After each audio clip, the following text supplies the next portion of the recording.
Solo empiezo a grabar. Listo. Ok. Bueno, compañeros, buenas tardes.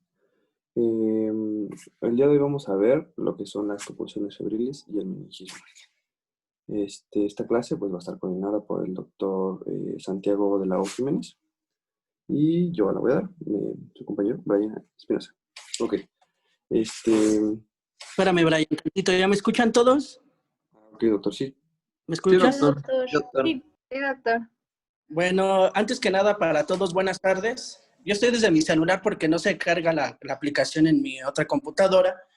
Yo soy el doctor Santiago de la O. Jiménez, soy pediatra neonatólogo y algunos de sus compañeros tuvieron la oportunidad de conocerme, tanto por teléfono como de manera presencial. Soy jefe del área de terapia intensiva de la unidad de inhaloterapia de la Gineco 3. Ahí van a estar conmigo y pues vamos a ver un tema muy importante que es las crisis convulsivas originadas por fiebre y un tema que a mí se me hace muy escueto, pero importante, que se llama meningismo o síndrome meningio, que es parte de otras enfermedades. Su compañero ya me hizo llegar el documento desde hace varios días, lo revisé, hicimos algunos ajustes. Vamos a darle paso a que él empiece la clase y posteriormente vamos a hacer una serie de preguntas, dudas por parte de ustedes y preguntas por parte mía. ¿Estamos en esto? ¿Todos entendemos? Pues bienvenidos a la nueva normalidad que es dar clases a través de este sistema que para todos no es como muy completo porque pues no podemos ver pacientes, eso es lo más difícil de todo, porque la medicina se aprende en los libros, pero se refuerza viendo pacientes y ustedes ya tuvieron algún tiempo contacto con ellos y esperemos que pronto puedan ingresar con nosotros nuevamente a la unidad para que puedan desarrollar su práctica y lo que están viendo prácticamente en clases lo puedan aplicar a través del paciente, porque es la única forma en la que se aprende realmente medicina. Ajá. Inicia, Brian, te escuchamos y al final las preguntas, por favor. Doctor. Ok, bueno, entonces vamos a tener aquí un pequeño índice introductorio, donde, bueno, vamos a ver lo que es convulsiones febriles y meningismo, ¿no? De las convulsiones febriles, pues vamos a abarcar lo que es la definición, un poco de epidemiología, su clasificación, algunos factores de riesgo importantes, y las manifestaciones clínicas, el diagnóstico y cómo tratarlo. Por parte del meningismo, como ya lo dijo el doctor, es un tema un poco, pues sí, escueto, que no hay mucha información realmente, pero sí es un poco importante porque vamos a ver bueno, lo vamos a ver más adelante y ya, vamos a entenderlo mejor. Entonces vamos a empezar con lo que son las convulsiones febriles. Bueno, por definición, la OMS la tiene como eventos comunes y benignos dentro de la etapa infantil. Ahora, lo que es la Liga Internacional contra la Epilepsia en conjunto con la OMS, bueno, pues generaron esta siguiente definición, que es una convulsión asociada a una enfermedad febril en ausencia de infección del sistema nervioso central o de un desequilibrio hidroelectrolítico en niños mayores de un mes de edad sin antecedentes de convulsiones febriles previas. ¿Ok? Entonces aquí lo importante a recalcar es que van a estar presentes en la edad infantil y no va a haber antecedentes de estas convulsiones ni de alguna infección del sistema nervioso o alguna alteración electrolítica. Ahora, un poco de epidemiología. Vamos a poder observar aquí que, como lo dice, del 2 al 5% de los pacientes, bueno, va a afectar al 2 al 5% de niños menores de 6 años. También es que la mayoría de las convulsiones febriles se van a presentar entre los 6 meses y los 3 años de edad, siendo el pico de incidencia más alto a los 18 meses. Por otro lado, es importante decirles que la mitad de las convulsiones febriles se van a presentar entre los 12 y los 30 meses de edad. En cambio, el del 20 al 25% pues ya se va a presentar en el año de edad. Del 6 al 15% se presenta ya después de los 4 años. Y los 6 años, ¿por qué lo puse así? Porque, bueno, realmente la bibliografía señala que es muy poco probable que se presente después de los 6 años. Sin embargo, no es algo que no pueda suceder. Ahora, vamos a hablar de lo que es la clasificación. Aquí lo que hice yo fue como un cuadro comparativo para que fuera más claro. Se divide en simples y complejas. Cada una evidentemente debe cumplir con algún parámetro para poder ser o pertenecer a la clasificación. En este caso, el primer parámetro pues lo puse yo como localización o afección. En este caso, la simple, bueno, es una convulsión generalizada. En cambio, la compleja es una convulsión focal. Por otro lado, o bueno, otro parámetro importante es la cantidad en 24 horas de convulsiones. En el caso de las simples, ahí dice única. ¿A qué se refiere? Como lo dice, ¿no? Es un poco claro que en 24 horas solamente se va a presentar una convulsión en el paciente. Por otro lado, las complejas van a ser múltiples. Esto quiere decir que en 24 horas se presenta más de una convulsión. Ahora, en cuanto a la duración, realmente las simples estrictamente deben ser menores de 5 minutos. Sin embargo, algunas bibliografías también mencionan que pueden ser menor de 10 minutos, menor de 5 minutos, depende. Ahora, las complejas son mayor de 10 minutos o mayor de 15 minutos.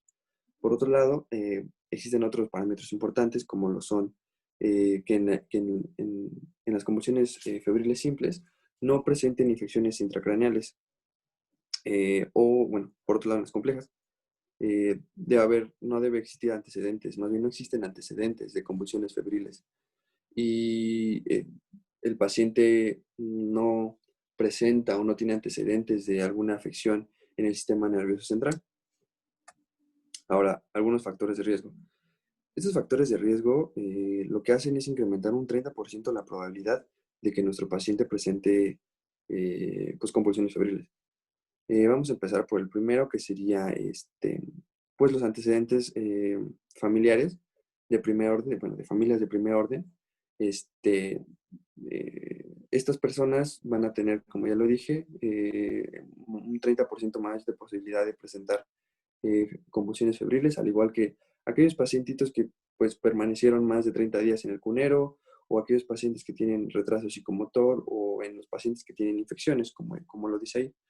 Existen otros factores de riesgo. Sin embargo, estos factores que les voy a mencionar son ya factores de recurrencia. Estos factores de recurrencia son igual, los antecedentes familiares, eh, pacientes que hayan tenido antecedentes de incremento de temperatura de forma brusca, aunque en el artículo menciona que puede ser de forma brusca y además que sean cifras de temperatura elevadas. Sin embargo, eso ahorita lo vamos a tratar un poquito más a detalle. Ok, lo que sigue. Ahora, los factores genéticos. Los factores genéticos, pues, como lo hemos visto, se ha vuelto un poco más importante, no solo en esta enfermedad, sino en otras tantas. Vamos a decir que es una enfermedad autosómica dominante ligada al cromosoma 18 y 19. En este caso, si el paciente tuvo un hermano bueno, que el hermano haya tenido convulsiones febriles, el paciente tiene un 20% de probabilidad más de presentarlas. Y si el paciente tuvo un hermano y su padre presentaron convulsiones febriles, este paciente pues ahora tiene un 30% más de probabilidad de presentar convulsiones febriles. Ahora, llegamos a lo que es la fiebre, que es evidentemente el aspecto más importante de esta enfermedad. Es importante decir que, bueno, la convulsión puede presentarse antes de la fiebre o con una fiebre suave. Pero es detallado que normalmente la mayoría de las convulsiones febriles se van a presentar cuando la fiebre rebasa los 38.5 grados centígrados. Aquí es donde les decía hace ratito, ¿no? Bueno, esta es la parte importante, digamos, porque se debe, o sea, este otro artículo menciona que se va a generar por un incremento brusco en la temperatura del paciente. No, o sea, es importante, sí, la cifra máxima de temperatura que alcance. Sin embargo, es mucho más importante el incremento brusco de la temperatura, el incremento de forma elevada, de forma rápida de la temperatura en el paciente. ¿Y esto cómo funciona? Bueno, lo que sucede es que la fiebre, en general la fiebre, genera la activación de células proinflamatorias y de proconvulsionantes que van a interactuar con la interleucina 1 beta.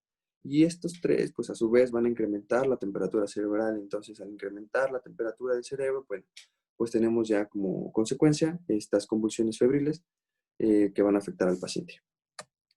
Ahora, las manifestaciones clínicas, como ya dijimos, se diferencian en simples y complejas. Las simples, ya lo hemos mencionado, van a ser generalizadas, van a durar menos de 5 a 10 minutos. No va a haber recidiva en las 24 horas, como dijimos, son únicas en 24 horas. Además de que son la mayoría de las convulsiones, son del 70 al 75%. Y no va a haber anomalías neurológicas posteriores. El paciente no va a presentar estas anomalías después de una convulsión febril simple. Por otro lado, cuando hablamos de las complejas, ya hemos dicho, ¿no?, que son convulsiones focales mayores a 15 minutos, que sí existe recurrencia, son múltiples en 24 horas, y evidentemente son del 20 al 25% de las convulsiones en niños. Y estas convulsiones van a presentar signos neurológicos posictales, como puede ser este fenómeno de que toquen su nariz con la mano, eh, tos posictal, psicosis posictal, que se muerdan la lengua. Esto ya es posterior a a la convulsión. Ahora, para el diagnóstico. Es importante decir que el diagnóstico aquí es meramente clínico, es lo más importante. Es la anamnesis, debe ser una anamnesis muy bien hecha, al igual que la exploración física. Es como el pilar pues evidentemente de la enfermedad, pero no solo de esa enfermedad, ¿no? De todo. Pero en general aquí es muy importante porque nos puede llegar a dar el 70% de los diagnósticos. Ahora, para una punción lumbar, existen criterios de la punción lumbar. Es- pero bueno, antes es importante decirles que normalmente cuando pensamos en esta, bueno, existe la meningitis, ¿no? Conocemos lo que es la meningitis. Sin embargo, lo que sucede es que en el artículo mencionan que se creía que normalmente podrían estar relacionadas, ¿no?, las convulsiones con la meningitis. Sin embargo, pues no, la verdad es que no, porque es muy poco probable que los pacientes con meningitis debuten con convulsiones febriles. Entonces, además de que, bueno, se han implementado las nuevas, bueno, vacunas que se deben aplicar a los niños que evitan la generación de la meningitis. En este caso, bueno, los criterios para la punción lumbar es que el paciente presente signos meningios o alguna clínica de meningitis o de alguna infección intracraneana. Además de que sea un paciente que tenga entre 6 y 12 meses de edad y que además no se conozca las vacunas que tenga o que su cartilla de vacunación esté incompleta. En pacientes que tengan o que estén bajo tratamiento con antibióticos, porque los antibióticos pueden llegar a enmascarar los signos meningios, entonces puede llegar a confundir al clínico. Y por otro lado, este último es también muy importante porque es cuando el paciente tiene convulsiones febriles complejas. Sin embargo, si el paciente, bueno, si se sabe por qué está generándose la fiebre, y aunque el paciente tenga la convulsión febril compleja, no se manda la punción. Por otro lado, tenemos lo que es el electroencefalograma, que no se va a realizar en pacientes que tengan convulsiones febriles simples, sí en aquellos que tengan convulsiones febriles complejas. Y además esto es algo muy importante, porque lo que les voy a decir ahorita es importante. Como ya vimos, eh, se dividen en dos, ¿no? En simples y complejas, y cada una cumple criterios. Y dijimos que cuando una convulsión es simple, bueno, es generalizada y es corta en duración, dura menos de 5 minutos, la consideramos como una convulsión febril simple. Sin embargo, si se llega a presentar esta convulsión, es decir, una convulsión, como ya dije, corta en duración y generalizada, pero que repite en menos de 24 horas, ya se considera una convulsión febril compleja.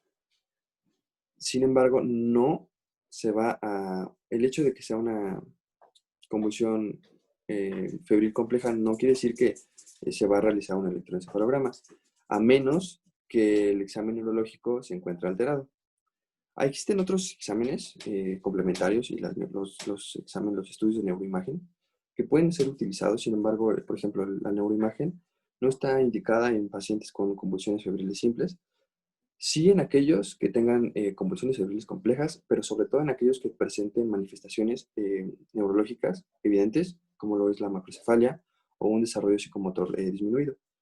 Y bueno, los exámenes complementarios como química sanguínea y exámenes de laboratorio están más enfocados en encontrar la causa verdadera de la fiebre para poder pues, detener la crisis. Ahora que llegamos a lo que es el tratamiento. Aquí es importante conocer que el paciente va a poder presentarse en dos, ¿cómo decirlo? En dos, digamos así, pues en dos posibilidades, ¿no? Tendremos dos posibilidades de paciente. El paciente en donde esté con una crisis o una convulsión febril activa y el paciente que tenga una crisis, bueno, que tuvo una crisis, una convulsión febril hace horas o hace unos minutos, pero que ahorita ya nos tiene la crisis y que está reactivo, está un poco, digamos, de forma consciente. Entonces, si tenemos este paciente que ya tuvo la convulsión hace unos minutos o hace horas, lo que vamos a hacer es evaluar al paciente, realizar un examen neurológico y es importante identificar el foco infeccioso, al igual que controlar la temperatura, controlar la fiebre, en específico controlar la fiebre con AINES, con AINES, y bueno, después de eso ya se va a evaluar si el paciente es candidato para una punción lumbar, basándonos en los criterios que les mencioné hace un momento. Y si el paciente se encuentra, digamos, estable, el paciente, bueno, se le da alta a domicilio con el control de la fiebre y, evidentemente, con tratamiento para el cuadro que está generando, bueno, el cuadro infeccioso que está generando la fiebre. Por otro lado, la otra posibilidad del paciente que tenemos es que sea un paciente con la crisis activa, con una crisis convulsiva activa. En este caso, lo que se va a hacer es controlar de primera instancia la convulsión con, con diazepam, con una benzodiazepina, diazepam, por vía rectal para poder controlarla. Aquí volvemos a tener otras dos directrices, otras dos posibilidades. Una puede ser que se controle la crisis y otra es que la crisis se prolongue y siga y no la controlemos. Del lado donde controlamos la crisis, pues vamos a evaluar al paciente nuevamente, vamos a realizar este examen neurológico del paciente y podemos tener que el paciente su estado de alerta está alterado y tiene algunos signos neurológicos de importancia. Entonces aquí nosotros vamos a indicar una función lumbar y algunos estudios extras para identificar qué es lo que está ocurriendo y por qué se está generando estas convulsiones febriles. Por otro lado, vamos a tener al paciente donde está recuperado al 100%, su estado de alerta está normal, no tiene alteraciones. En este momento, nosotros lo que vamos a hacer es identificar de primera instancia el foco de infección, que es lo más importante para disminuir y que no vuelva a recurrir en estas fiebres, en estas convulsiones febriles, perdón. Y se va a controlar la fiebre. Y ya, por último, pues es lo mismo, mandar el tratamiento para el cuadro infeccioso y se da alta al domicilio del paciente.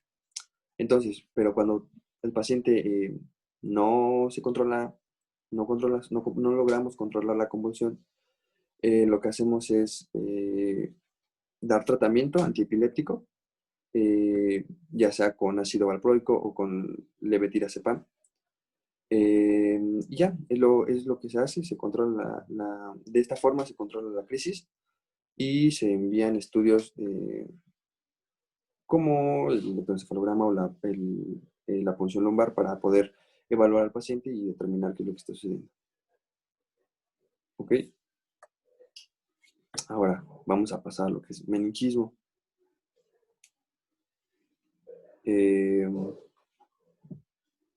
Bueno, meningismo se va a definir como... Vamos a aterrizar primero crisis convulsivas febriles.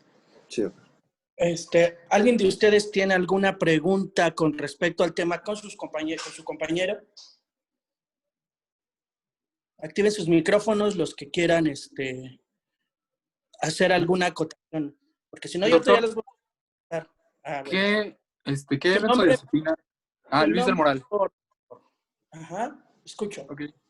Bueno, en una de las bibliografías que consulté, nos dicen que utilicemos benzodiazepinas, pero ¿existe una elección por si usar una diazepam o utilizar este ácido valproico?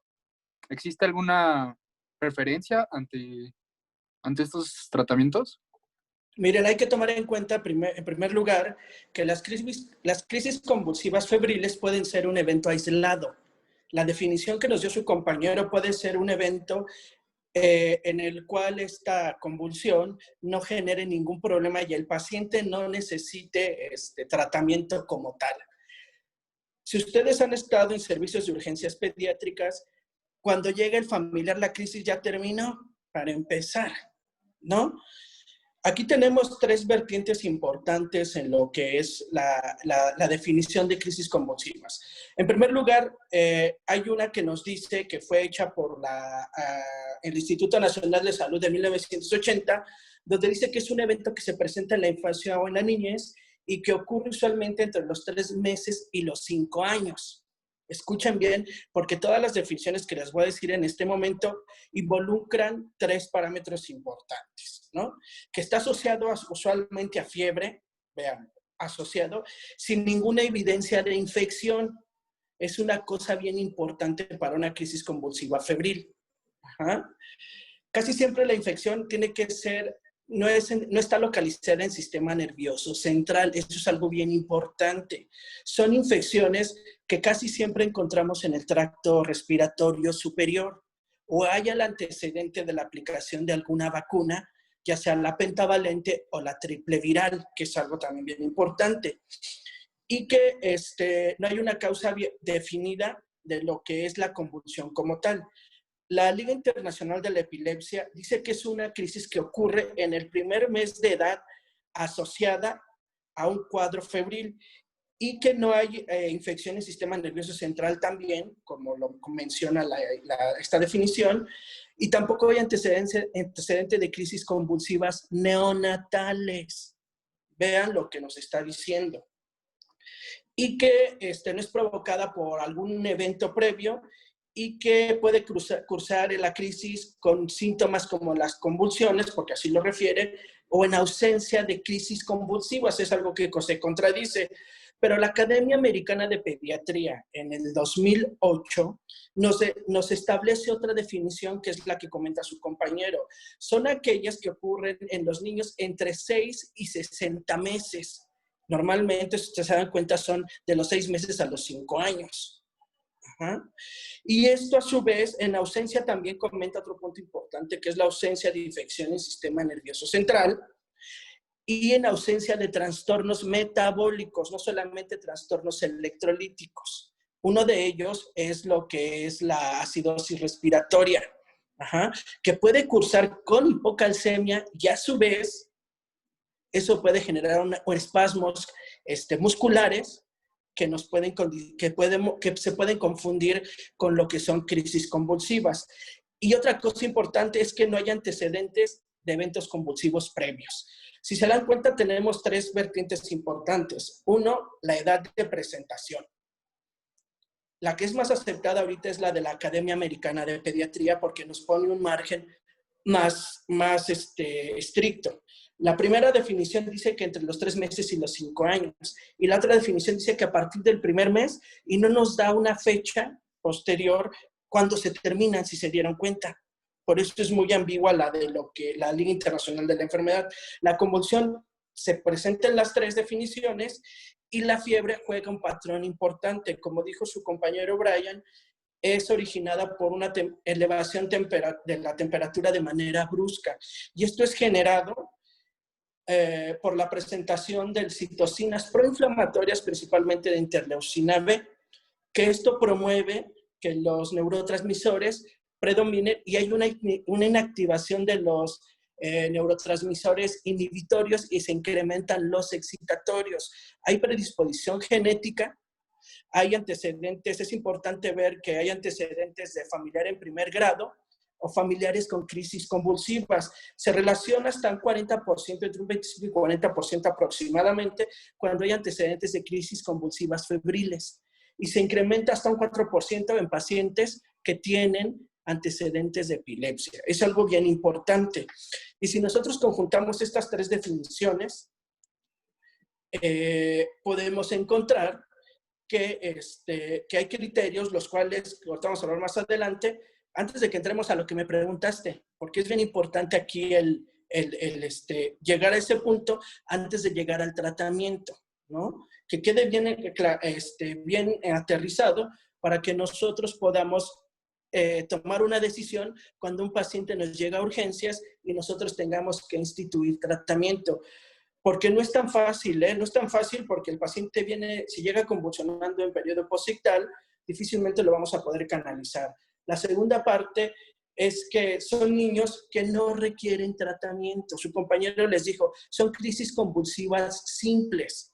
No duran más de 15 minutos, que es otro de los criterios, entre 3 y 15 minutos, y a veces duran segundos, ¿no? Y el papá te refiere, un ejemplo que yo siempre les doy cuando están ahí conmigo rotando en el servicio, cuando hablamos de crisis convulsivas, es que para que nosotros podamos creerle al papá, es decir, las mamás son un poquito exageradas cuando ustedes les preguntan de crisis convulsiva, ¿sí o no? ¿Cuánto duró, señora? Ay, duró como 2 horas, doctor. ¿Cuánto usted del hospital, de su casa al hospital, cuánto hace? Pues yo vivo, digamos que es en La Raza y la señora vive allí en la Pro Hogar, ¿no? Que está a 5 minutos. Pues mi esposo se vino por Puerto Vallejo, no había, llegamos en 2 minutos y para la señora fueron 2 horas. Es una urgencia sentida. Para nosotros no es una urgencia real, porque ya se terminó el evento convulsivo, ¿no? Y a lo mejor puede ser un movimiento simplemente de adaptación, que nosotros llamamos de adaptación neurológica o de inmadurez neurológica, y ni siquiera fue una crisis convulsiva. Le tomó la temperatura, pues le toqué la frente y estaba calientito, doctor. ¿No le tomó con un termómetro? No, doctor. Llegan y tenía 37.5. El niño nunca convulsionó y eso es bien importante dentro de la anamnesis. ¿Qué utilizamos cuando un paciente llega con crisis convulsiva? Si no está canalizado, tenemos 2 opciones. Midazolam intrarrectal a través de una sonda. Lo calculamos de 50 a 100 microgramos por kilo, estoy haciéndole dosis de infusión. De 50 a 100 podemos llevarla hasta 200, porque recuerden que tenemos las venas hemorroidales y se absorbe muy bien ahí. Otra opción que tenemos también es aplicar también midazolam en gotas, una gota o 2 a través de las fosas nasales. Tenemos ahí las terminaciones nerviosas a través de la lámina cribosa del etmoides y eso permite que llegue rápidamente al sistema nervioso central. Pero eso es paliativo en lo que tú no le encuentras una vía. Posteriormente, si puedes, lo canalizas y eso se lo puedes pasar de 50 a 100 microgramos por kilo por dosis, ya estando canalizado el paciente. Esa es una dosis pequeña, controla la crisis, el movimiento o la manifestación motora, pero no controla. ¿Quién me preguntó de la dosis? Nuevamente tu nombre, Luis, ¿verdad? Sí, doctor, Luis del Moral. A ver, defíneme qué es una crisis convulsiva. ¿Y qué Una es crisis convulsiva puede ser la manifestación. Es la manifestación clínica de movimientos tónico-clónicos en un paciente. ¿Y si te digo que no? Hay diferentes tipos de convulsiones. Sí. O sea, fisiopatológicamente, ¿qué es? ¿Alguien de ustedes sabe? Porque recuerden que nos confundimos. Una cosa es la manifestación motora y otra cosa es la definición fisiopatológica de lo que es una crisis o una crisis convulsiva, y la otra es la manifestación motora, que es la epilepsia como tal. ¿Alguien de ustedes? Yo recuerdo... A ver, su nombre. Joshi Sánchez. Josh. Recuerdo que son manifestaciones clínicas de descargas anormales y excesivas de las neuronas corticales y pueden acompañarse de alteraciones motoras sensoriales o bien con alteraciones de la conducta. Claro, mira, fíjate, descarga asincrónica neuronal descontrolada. Recuerda que tenemos los neurotransmisores como tal, y recuerda que tenemos, ¿por qué son importantes descartar los trastornos metabólicos? Porque recuerden que el sodio y el calcio juegan un papel importante en el potencial de membrana de la célula nerviosa. Ajá. Y los pacientes que tienen hiponatremia y tienen hipocalcemia pueden presentar crisis convulsivas cuando están alterados estos electrolitos. Y a su vez tenemos aparte, recuerden que eso, todos los anticonvulsivantes, ya sean benzodiazepinas o cualquier otro que quieran utilizar, cualquiera, su mecanismo de acción es a través de la regulación de los electrolitos en los canales de sodio-calcio dependientes de potasio, en el potencial de acción de membrana. Y eso nos ayuda a controlar las descargas presinápticas inhibitorias y excitatorias. Así es como actúan la mayoría de los anticonvulsivantes. La manifestación es lo que nos dijo tu compañera, puede ser motora, puede ser disautonómica y puede ser completamente atónica. Porque a veces en la etapa neonatal es donde más lo vemos. Lo que tú ves a nivel motor, que es la crisis tónico-clónica que se presenta en una crisis convulsiva febril, es lo que vemos. Tú pones el medicamento y lo quitas, pero adivina qué, en el cerebro sigue habiendo esa descarga asincrónica. Entonces, si el paciente ya se le quitó la crisis, si el paciente llegó sin convulsión, y si es una crisis convulsiva febril, no tenemos que hacer nada más que controlar la fiebre. Es una alerta, es una urgencia sentida para los papás, pero si si ustedes les explican con calma a qué se debe, qué es, ellos van a estar muy tranquilos. Les habló de recurrencia su compañero, ¿sí o no? Habló bueno, para empezar tenemos que ver que los hombres somos los más afectados. Aquí perdemos ante las mujeres en este tipo de enfermedades. Se afecta casi el 60% de los varones y tenemos una relación 2-1 con respecto a las mujeres. Tenemos una prevalencia del 2 al 5% en relación y una incidencia de 460 por cada 100,000 nacidos, cada 100,000 niños entre los 0 y los 4 años de edad, que es el pico máximo. Es cuando nosotros vemos las crisis convulsivas. La recurrencia en la siguiente crisis es de un 50% en la primera hora, en la segunda hora es de un 30% aproximadamente, de un 15 a un 20% en la tercera hora y de un 5 a 10% después de las 3 horas. Esa es la recurrencia que podemos encontrar con respecto a las crisis convulsivas febriles. Tiene que ser en ausencia de alteraciones en el sistema nervioso central, tanto estructurales como metabólicas. Eso es algo también bien importante. En la ausencia de infección del sistema nervioso central y que no haya anormalidades metabólicas y los antecedentes de lo que es la historia de crisis convulsivas en la familia. O sea, el tratamiento es vigilar nada más cuando son simples. Cuando ya pasamos al lado de las complejas, ahí sí, ese paciente tiene hasta una posibilidad del 5% de presentar epilepsia toda la vida. Pero si ustedes sacan el 5% de esos 460 niños, o sea, vean cuánta cantidad de niños puede desarrollar epilepsia. Entonces, solamente nosotros tenemos que hacer la punción lumbar cuando tenemos criterios o datos de meningismo, que es lo que nos va a hablar ahorita Brian, o síndrome meningio. ¿Alguien más tiene alguna otra pregunta o duda? No, por el momento no, doctor. Doctor, una pregunta. Diga, escucho. ¿Cree que puedo repetir los porcentajes de recurrencia de convulsiones febriles, por favor? Así es, durante la primera hora pueden presentarse los niños que, digamos, hasta el 50% de los niños puede volver a presentar otro evento convulsivo. Ajá. En la segunda hora, un 30%. En la tercera hora, de un 15 a un 20%. Y después de las 3 horas, de un 5 a un 10% pueden recurrir en las crisis convulsivas. Y ya les dije, solo hasta un 4%, pueden evolucionar a epilepsia.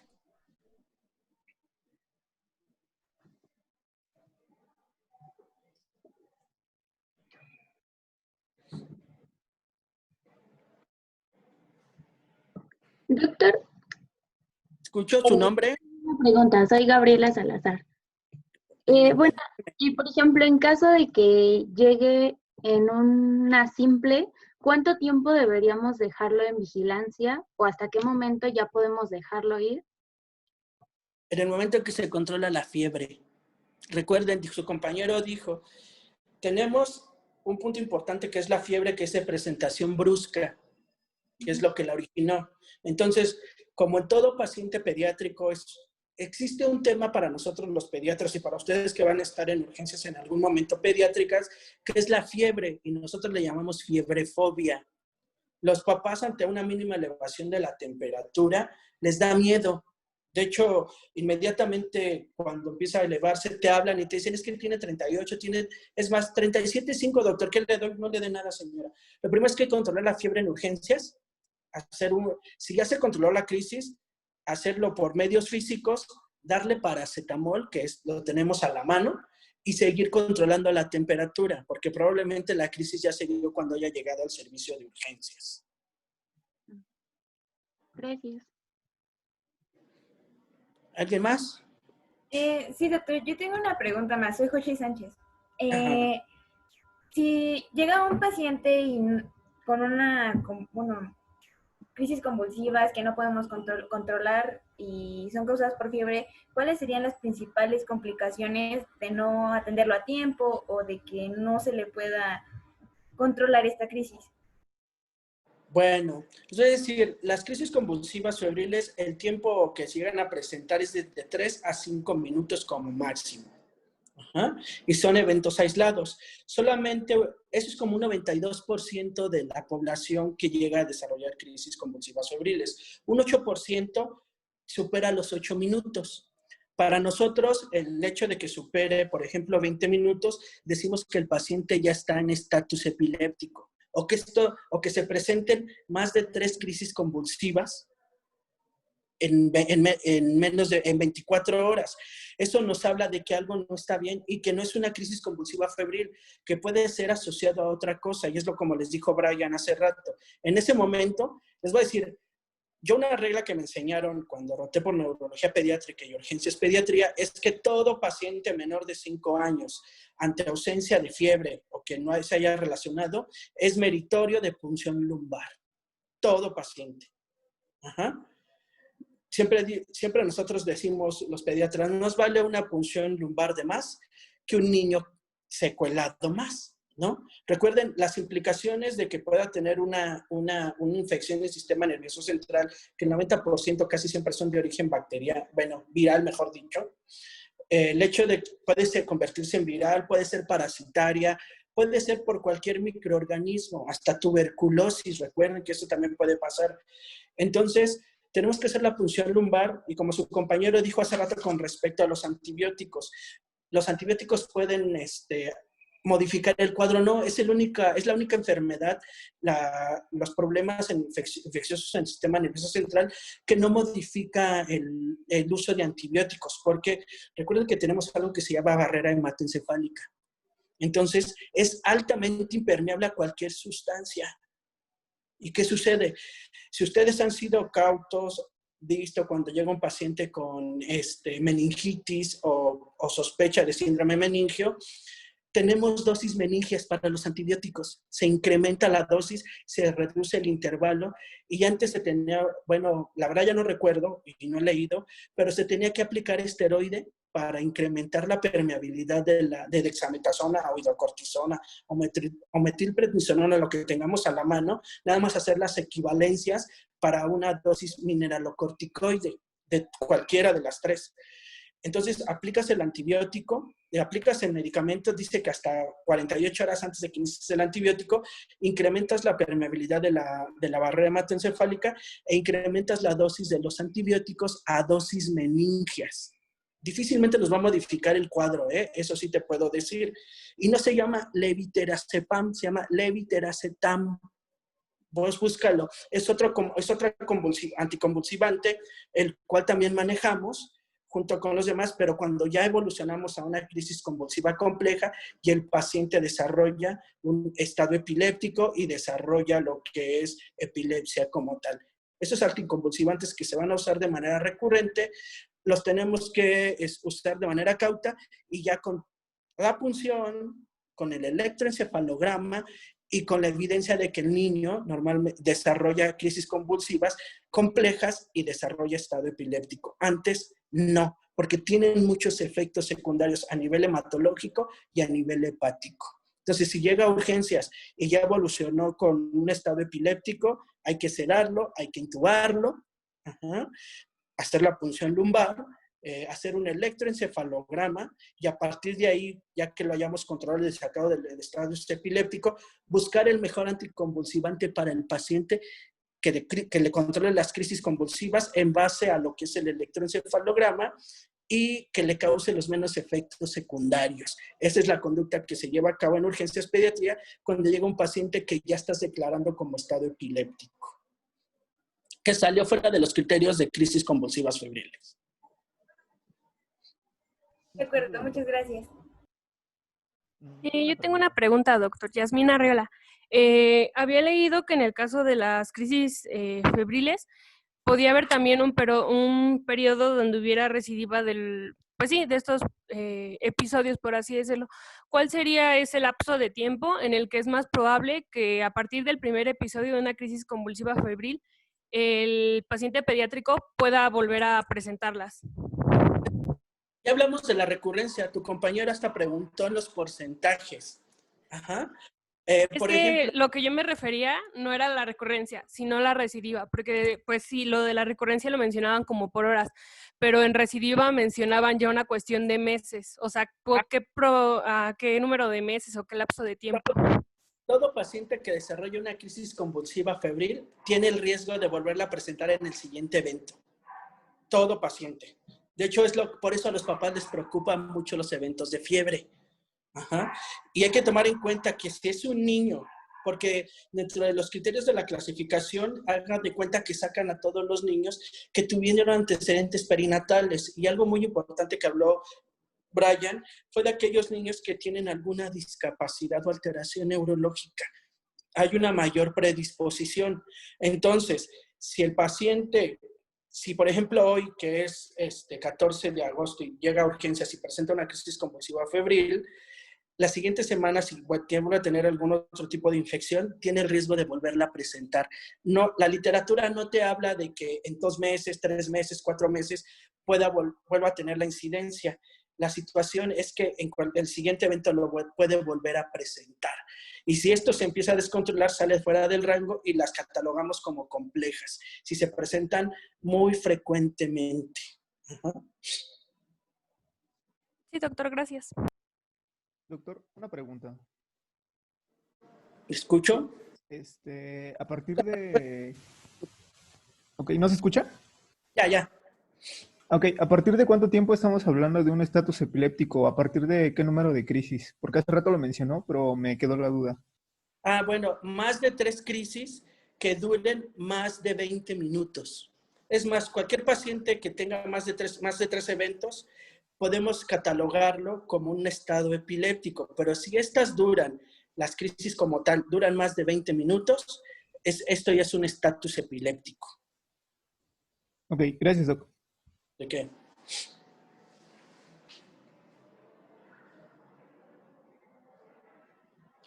Bueno, ¿seguimos, Brian?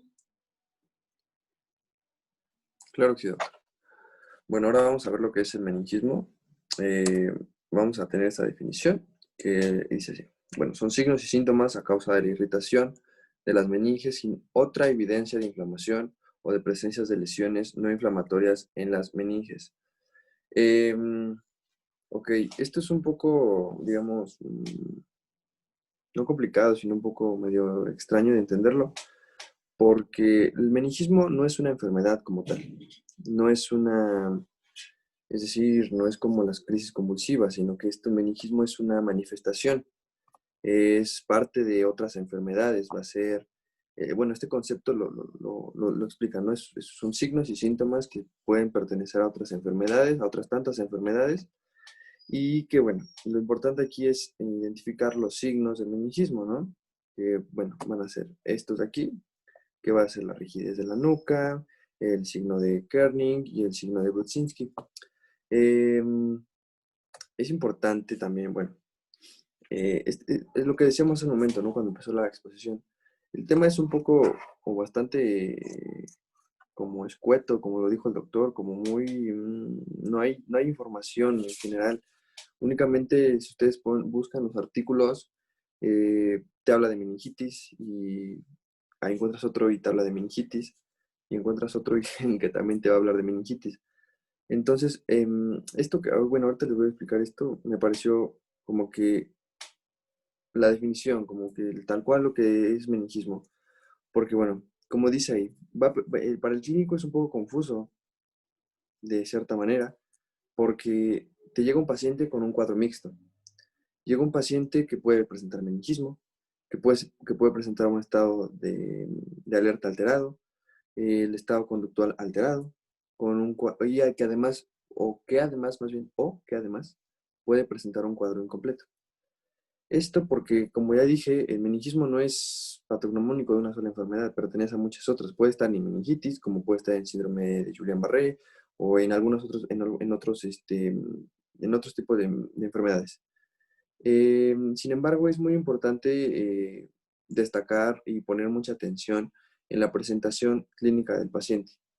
Es muy importante también porque así vamos a poder identificar de forma satisfactoria la etiología para que así podamos tener un buen abordaje del paciente y poder pues, atenderlo y darle un tratamiento adecuado. Creo que eso sería lo de meningismo, doctor. No sé cómo, sí. Está desactivado su micrófono.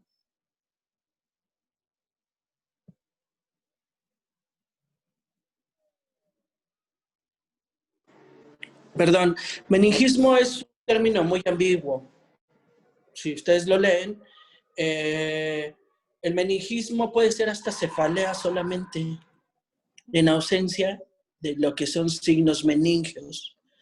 Porque ya viendo signos meningios nos habla de la irritación y de inflamación de meninges. Puede haber meningismo después de una punción lumbar, puede haber meningismo por aplicación de quimioterapia, ya sea intratecal, que es a través de una punción lumbar, puede haber meningismo cuando se ponen bien borrachos y terminan todos crudos. Eso es meningismo. La cefalea que presentan postetílica es un meningismo y todos, la mayoría, la han experimentado. Yo porque en mi vida he tomado gota de alcohol, pero la mayoría de ustedes yo creo que sí.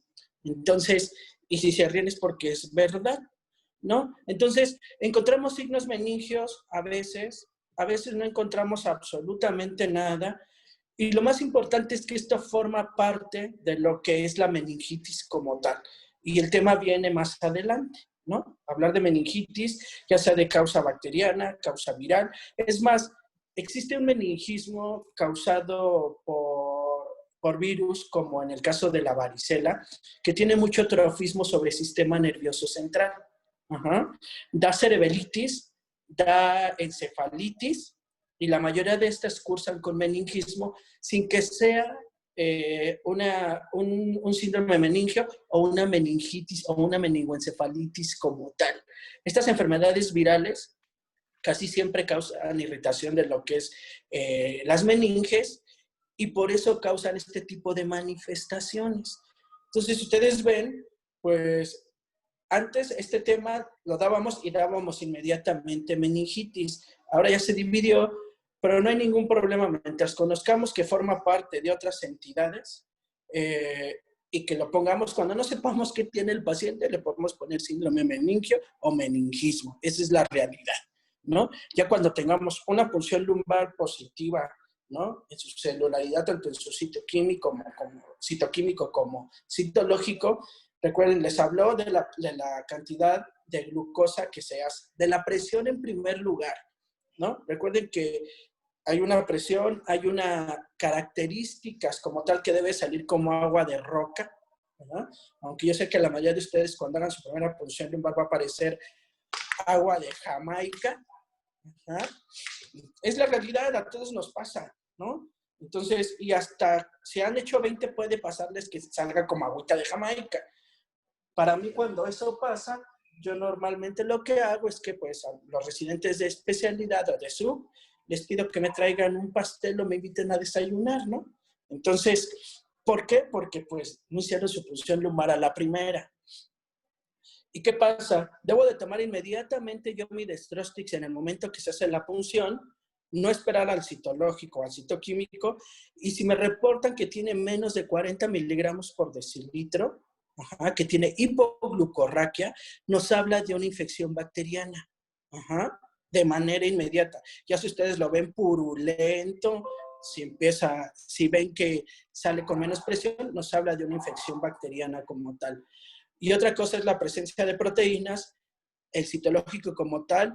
Recuerden que el predominio de polimorfonucleares, porque así lo reportan, es que su compañero me puso ahí que la cantidad de leucocitos en la diapositiva, que es lo que mencionan ahí, pero nosotros cuando no tenemos estas tablas que nos hablan dependiendo de la cantidad de leucocitos que se ven, es más fácil que nos acordemos el predominio de la celularidad, porque así en los laboratorios se las van a reportar, y más en los institucionales, ya sea el IMSS, el ISSSTE o Salubridad, les van a reportar celularidad positiva, polimorfonucleares y el porcentaje, o mononucleares. Si es de polimorfonucleares, nos orienta a lo que es pues, una infección bacteriana, y si es de mononucleares, nos orienta que es un proceso viral, y secundariamente también a veces nos reportan cocos y es todo, ¿no? Y siempre la recomendación que cuando hagan una punción lumbar la hagan temprano cuando empiece el turno matutino, jamás en la tarde y jamás en la noche, porque el laboratorio pierde las muestras. Y a ver, díganle al paciente, lo voy a volver a picar. Y si no le salió la primera y le dieron 30 piquetes, pues ya no va a querer que le den uno más. Es un tema muy ambiguo, es un tema rápido. Lo más importante es que haya quedado, que es parte, puede ser parte de las crisis convulsivas febriles, puede ser parte de otra enfermedad, y no nos dice una entidad nosológica como tal. ¿Alguna pregunta, alguna duda? Porque su tiempo se está acabando, que ya llegan mis pacientes. No, doctora, aún no. ¿Alguien más?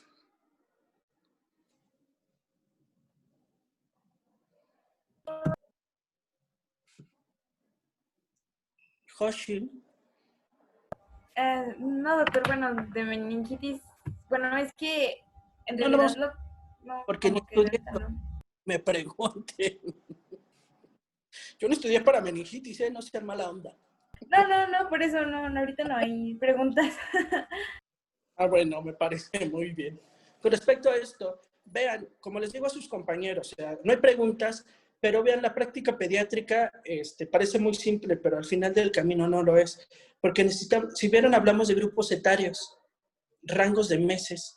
Y si se sale más de 60 meses, o si se presenta antes de los 3 meses, si se presenta entre los 3 y los 6 meses, quedan vacíos de información dentro de la misma medicina.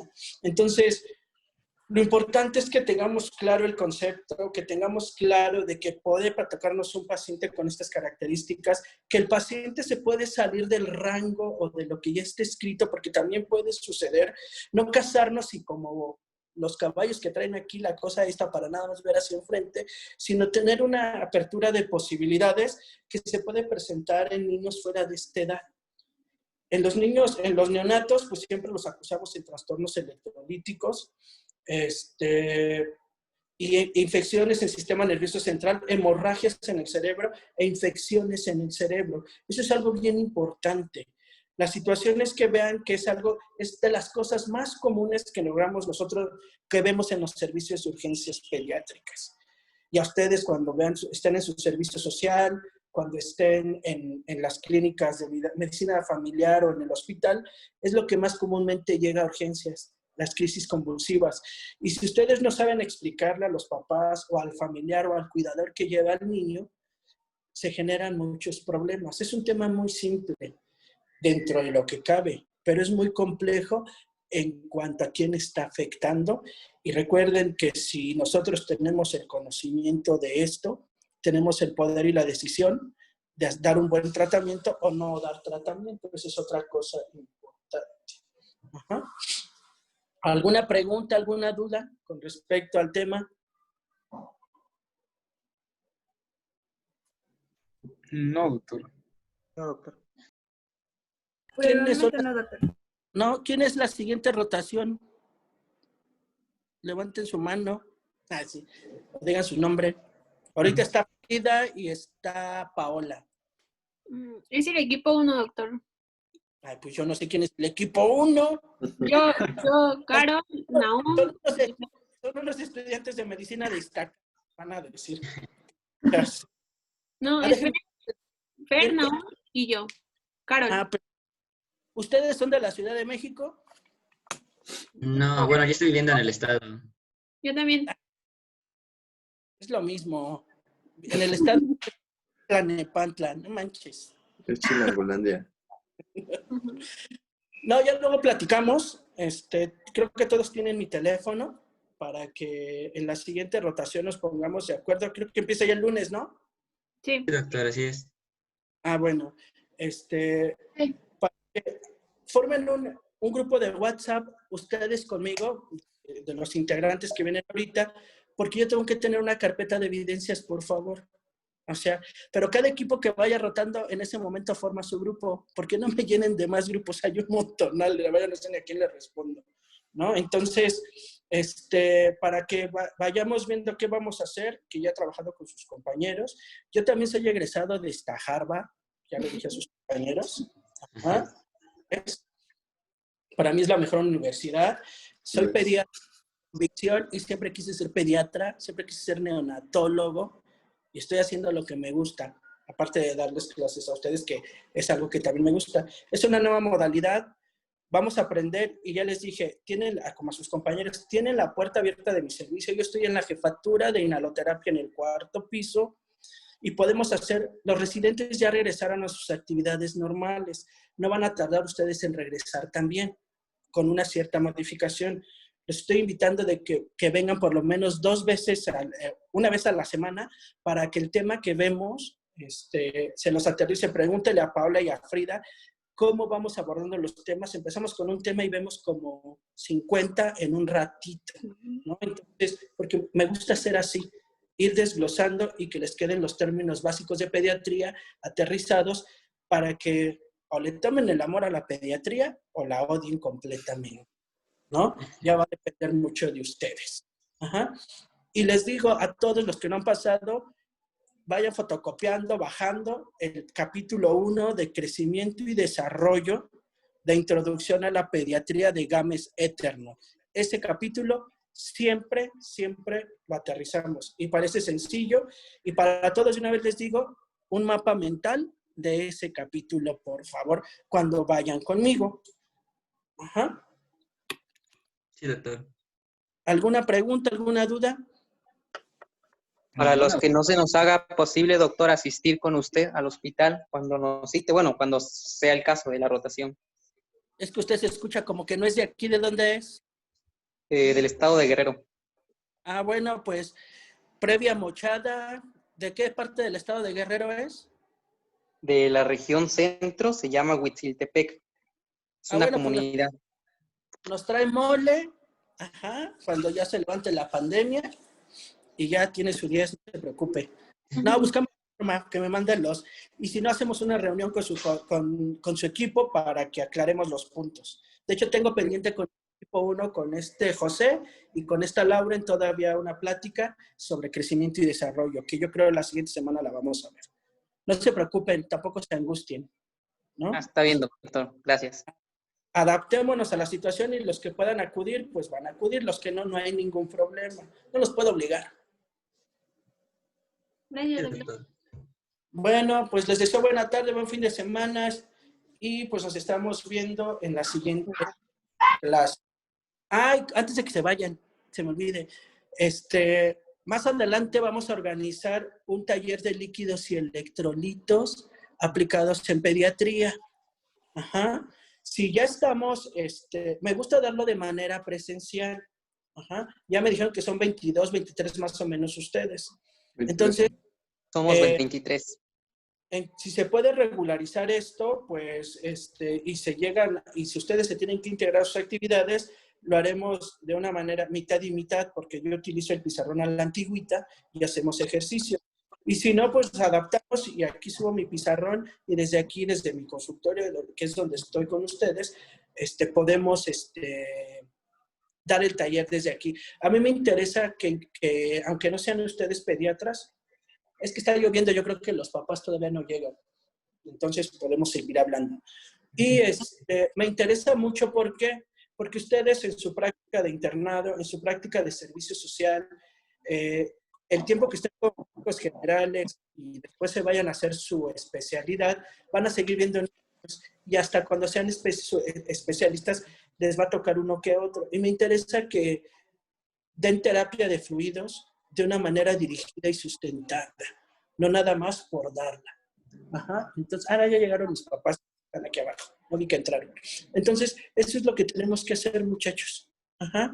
Vamos a, más adelante, a hacer ese taller de líquidos y electrolitos y yo les mandaré un artículo sobre el manual de nutrición parenteral en lo que es las guías europeas del 2019. Entonces, no se los dé a sus compañeros, pero se los empiezo a mandar para que empiecen y no lleguen en blanco al taller que les voy a proporcionar al final del semestre. Ajá. Sí, doctor. ¿Quién es la jefa? ¿Mande? No vino. La jefa de grupo. Ni está. Sí, está. Sí, sí está. Pues está muda entonces. Es que tuvo que acudir a una consulta, por eso se salió un poquito antes, doctor. Y Sí, ahí porque van de allá hecho hace rato. Hay que Sí, doctor, ponerle de hecho. y aparte por no avisar. Ah, no es cierto. Correcto, porque ya están aquí los papás de mi paciente. Ajá, entonces, cuídense mucho y nos estamos Igualmente, viendo. doctor. Hasta luego. Gracias. Gracias. Hasta luego. Gracias. Gracias, doctor. Hasta luego.